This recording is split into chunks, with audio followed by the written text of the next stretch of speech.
Hello everybody, good morning and welcome back to my channel. This is Priyanka and this video is related to CTET and other competitive examinations. आप सभी का हमारे channel पे हार्दिक स्वागत है। अगर आप सीटेट की या फिर कोई भी कॉम्पिटिटिव एग्जामिनेशंस की तैयारी कर रहे हैं तो हमारे स्टडी क्विज चैनल से आप जरूर जुड़िए, क्योंकि यहाँ पे मैं आपको डायरेक्ट एनसीईआरटी बुक कवर करा रही हूँ जो कोई भी एग्जाम के पॉइंट ऑफ व्यू से बहुत इंपॉर्टेंट है।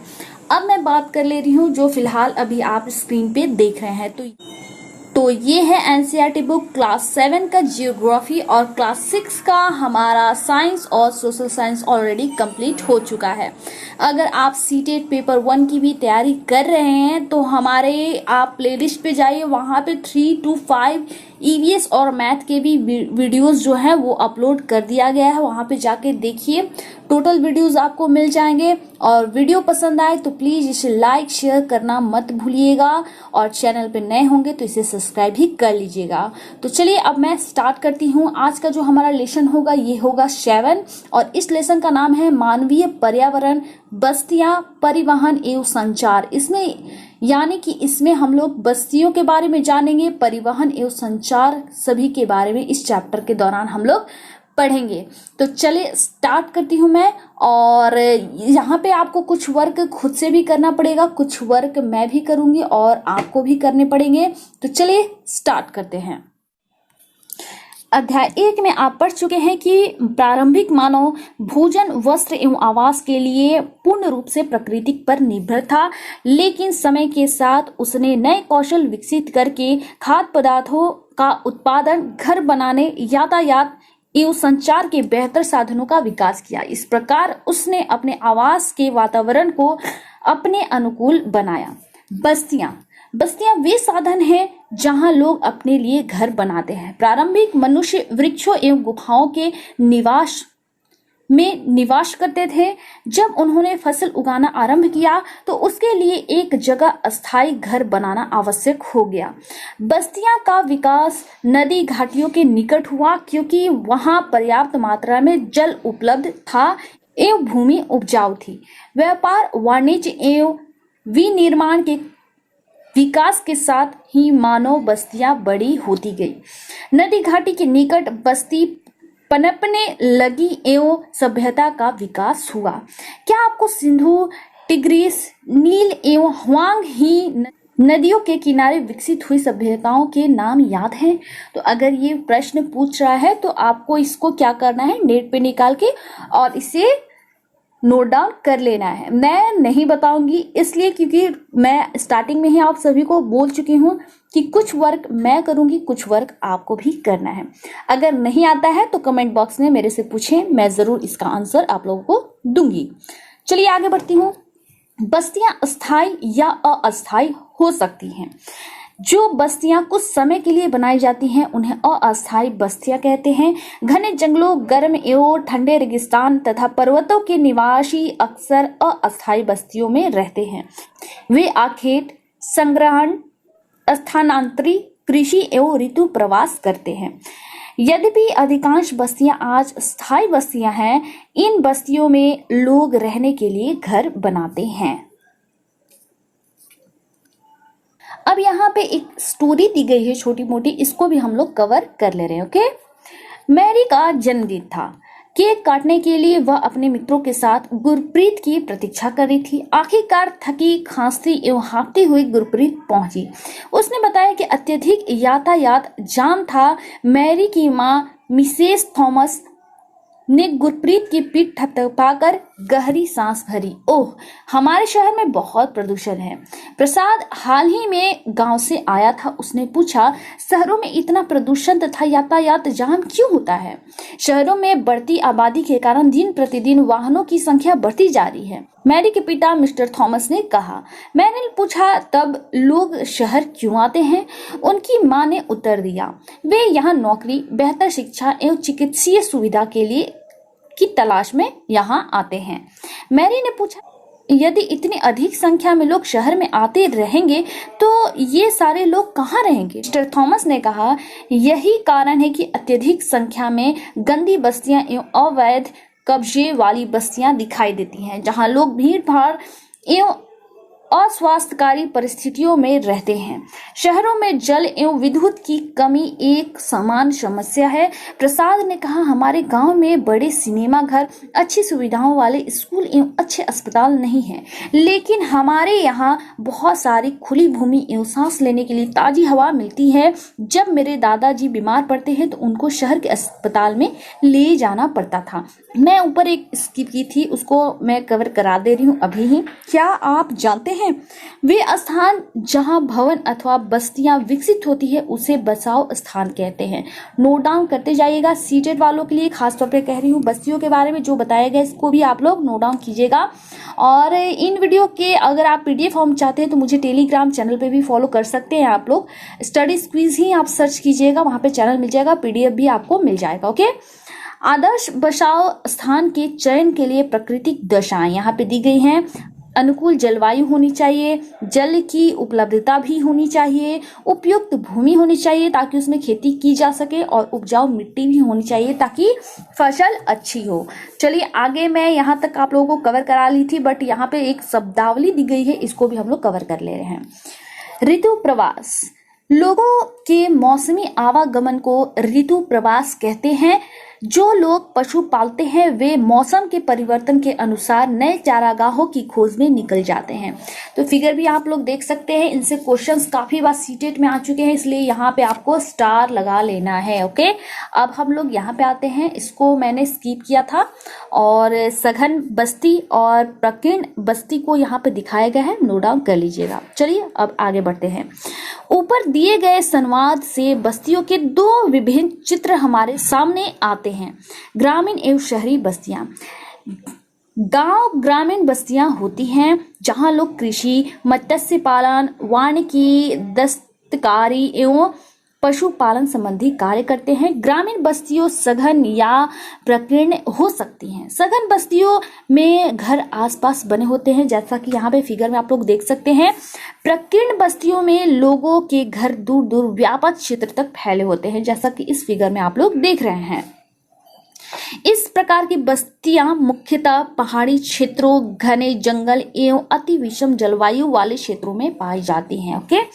आगे है यहाँ पे, ग्रामीण क्षेत्रों में लोग अपने पर्यावरण के अनुकूल घर बनाते हैं। अत्यधिक वर्षा वाले क्षेत्रों में ढाल वाली छत बनाते हैं। जिन स्थानों पर वर्षा के समय जल का जमाव होता है वहां ऊंचे प्लेटफॉर्म अथवा स्टिल्ट पर घर बनाए जाते हैं। तो नोट डाउन कीजिएगा किन स्थानों पे किस प्रकार के घर बनाए जाते हैं। सीटेट में बार बार इनसे क्वेश्चंस रिपीट होते आए हैं। ओके। अब आगे है यहाँ पे, गर्म जलवायु वाले क्षेत्रों में मिट्टी के मोटी दीवार वाले घर बनाए जाते हैं जिनकी छतें फूस की बनी होती है। स्थानीय सामग्री जैसे पत्थर, पंख, चिकनी मिट्टी, तीर्ण आदि उपयोग घर बनाने में किया जाता है। नगरीय बस्तियों में नगर छोटी एवं शहर उनसे बड़ी बस्तियां होती हैं। नगरीय क्षेत्रों में लोग निर्माण, व्यापार एवं सेवा क्षेत्रों में कार्यरत होते हैं। अपने राज्य के कुछ गांवों, नगरों एवं शहरों के नाम लिखिए। ओके। अब आती हूँ मैं परिवहन के बारे में। ओके। परिवहन लोगों एवं सामान के आवागमन के साधन होते हैं। पुराने समय में अधिक दूर की यात्रा करने एवं अत्यधिक समय लगता था। उस समय लोग पैदल चलते थे एवं अपने सामान को ढोने के लिए पशुओं का उपयोग करते थे। पहिए की खोज से परिवहन आसान हो गया। सामान के साथ परिवहन के विभिन्न साधनों का विकास होता गया, लेकिन आज भी लोग परिवहन के लिए पशुओं का उपयोग करते हैं। अब यहाँ पे साइड में हम लोग देख लेते हैं, आप बर्फ से बने आवास कहाँ पाते हैं, उन्हें कौन बनाता है एवं वे क्या कहलाते हैं। नोट डाउन कीजिएगा आप लोग, इसको नेट पे सर्च करके निकालना है, या फिर आपको पता है तो इसका आंसर मुझे कमेंट बॉक्स में जरूर दीजिए। यातायात के साधन के रूप में घोड़ा गाड़ी फिगर में आप लोग देख सकते हैं। अब आती हूँ यहाँ पे, हमारे देश में सामान्यतः गधे, खच्चर, बैल एवं ऊंट उपयोग किया जाता है।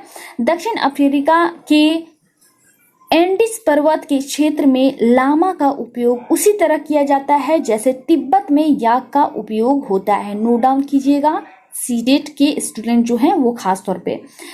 प्रारंभ में अन्य देशों के व्यापारियों को भारत पहुंचने में अनेक महीने लग जाते थे। वे समुद्री मार्ग से या थलीय मार्ग से आते थे। हवाई यात्रा ने परिवहन को द्रुत बना दिया है। आज भारत से यूरोप की यात्रा करने में केवल 6 से 8 घंटे का समय लगता है। इस प्रकार परिवहन के आधुनिक साधन समय एवं ऊर्जा की बचत करते हैं। तो स्क्रीनशॉट लेके आप लोग नोट डाउन कीजिएगा। आओ कुछ करके सीखें, ये कोई इंपॉर्टेंट नहीं है। मैं बढ़ती हूँ आगे। परिवहन के 4 मुख्य साधन है: सड़क मार्ग, रेल मार्ग, जल मार्ग एवं वायु मार्ग। नोट डाउन कीजिएगा, बहुत इंपॉर्टेंट है। अब आती हूँ इसमें पहला जो हमारा है सड़क मार्ग। कम दूरी यातायात के सबसे अधिक उपयोग किए जाने वाले मार्ग सड़क हैं। नोट डाउन कीजिएगा, सीटेट के लिए खास तौर पे बोल दे रही हूँ मैं। कम दूरी को तय करने के लिए किस मार्ग का इस्तेमाल किया जाता है, तो वो है सड़क मार्ग। सड़कें पक्की एवं कच्ची हो सकती हैं। मैदानी क्षेत्रों में सड़कों का घना जाल बिछा है। मरुस्थलों, वनों एवं ऊंचे पर्वत जैसे स्थानों पर भी सड़कें बनी हुई हैं। हिमालय पर्वत पर मनाली लेह राजमार्ग विश्व का सबसे ऊंचे सड़क मार्गों में से एक है। नोट डाउन कीजिएगा, इंपॉर्टेंट है कोई भी एग्जाम के लिए। भूमिगत सड़कों को भूमिगत मार्ग, सबवे जिसे हम लोग सबवे भी कहते हैं, फ्लाईओवर उत्थित संरचनाओं के ऊपर बनाए जाते हैं। तो मैं इसे क्लियर कर दे रही हूँ, इसको स्क्रीनशॉट लेके आप लोग नोट डाउन कीजिएगा।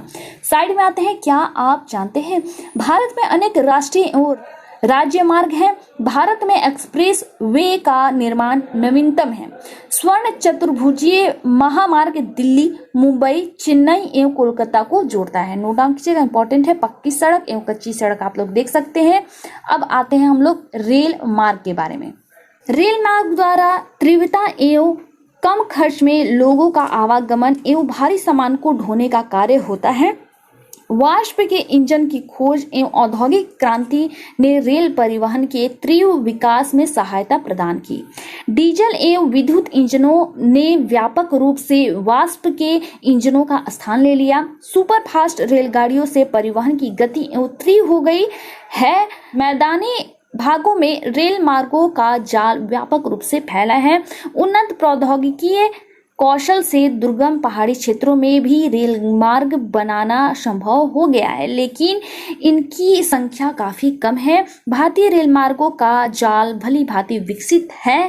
यह एशिया में सबसे बड़ा है। स्क्रीनशॉट लेते जाइएगा। साइड में आते हैं, क्या आप जानते हैं जायनिंग से ल्हासा के बीच चलने वाली रेलगाड़ी समुद्र तल से 4000 मीटर की ऊंचाई पर चलती है, जिसका सबसे ऊंचा बिंदु समुद्र तल से 5072 मीटर है। ओके, फिगर भी आप लोग देख सकते हैं। क्या आप जानते हैं, इसको आप लोग स्क्रीनशॉट लीजिएगा, इंपॉर्टेंट है। ठीक है, ट्रांस साइबेरियन रेल मार्ग यहाँ पे दिखाया गया है, कहाँ से कहाँ तक चलता है। ट्रांस साइबेरियन रेल मार्ग विश्व की सबसे लंबा रेल मार्ग है, जो पश्चिम रूस में सेंट पीटर्सबर्ग से प्रशांत महासागरीय तट पर स्थित व्लादिवोस्टोक तक जाता है। तो कहाँ से कहाँ ये सब जा रहा है, इसको यहाँ पे फिगर में दिखाया गया है। स्क्रीनशॉट ले लीजिएगा और इन सब के नाम आप लोग नोट डाउन कीजिएगा। सीटेट के स्टूडेंट के लिए मैं खासतौर पे अलर्ट कर रही हूँ। अब आती हूँ मैं जल मार्ग के बारे में। आप पहले पढ़ चुके हैं कि प्रारंभिक समय में परिवहन के लिए जल मार्ग का उपयोग किया जाता था, तो ये भी नोट डाउन कीजिएगा। अधिक दूरी में भारी और बड़े आकार वाले सामानों को ढोने के लिए जल मार्ग सबसे सस्ता साधन होता है।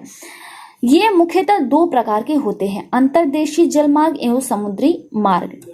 नावें, नदियों एवं झीलों का उपयोग अंतर्देशीय जल मार्ग के लिए होता है। कुछ महत्वपूर्ण अंतर्देशीय जल मार्ग हैं: गंगा ब्रह्मपुत्र नदी तंत्र, उत्तरी अमेरिका में ग्रेट लेक एवं अफ्रीका में नील नदी। तो नोट डाउन कीजिएगा स्टूडेंट्स सभी एकदम एक एक पॉइंट को, बहुत इंपॉर्टेंट है।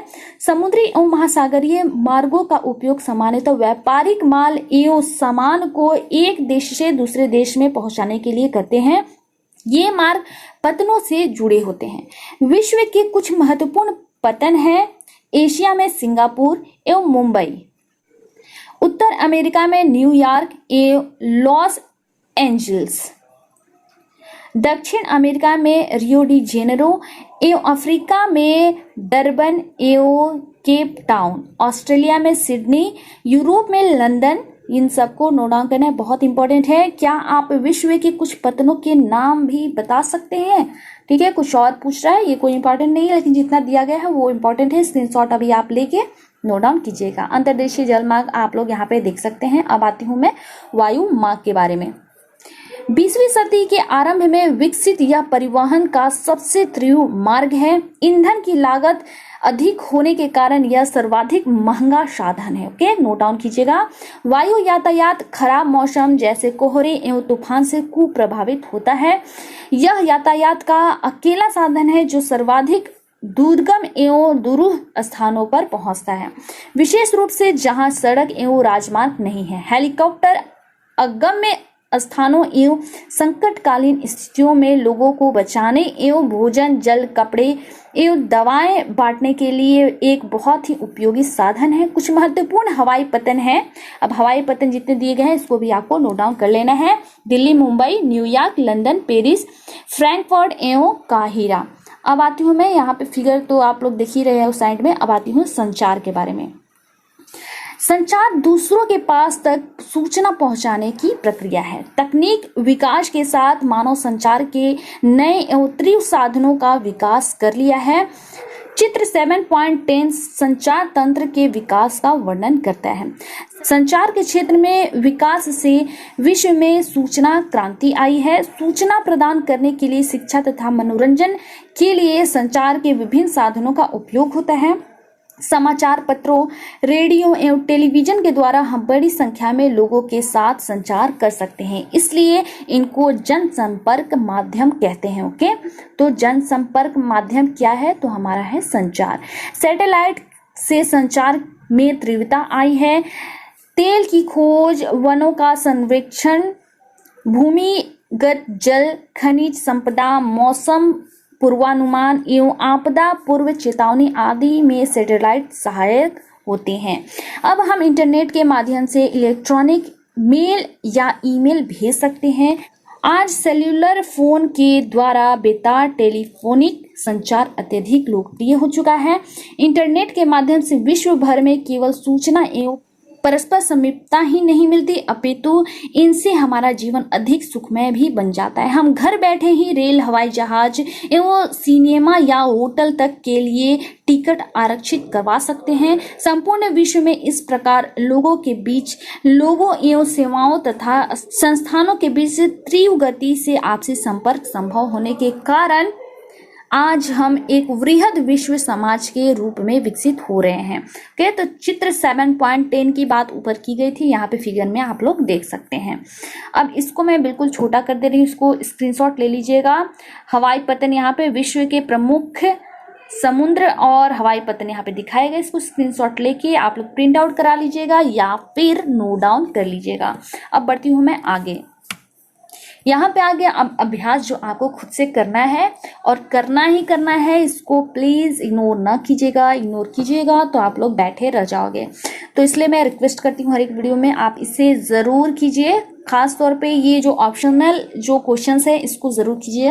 ये रिकॉल है, ओके, जो पढ़ने के दौरान जिस पे आपको ध्यान नहीं गया है या फिर जो आप नोट डाउन नहीं कर पाए हो, उसको ये जब करते हो तो आपको करने की मजबूरी बन जाती है। तो ये था आज का चैप्टर जो हो गया यहीं पे समाप्त। वीडियो पसंद आता है तो प्लीज इसे लाइक शेयर जरूर किया कीजिए और चैनल पे नए होंगे तो इसे सब्सक्राइब भी कर लीजिएगा। चलिए मिलती हूँ नए वीडियो में नई जानकारी के साथ। धन्यवाद।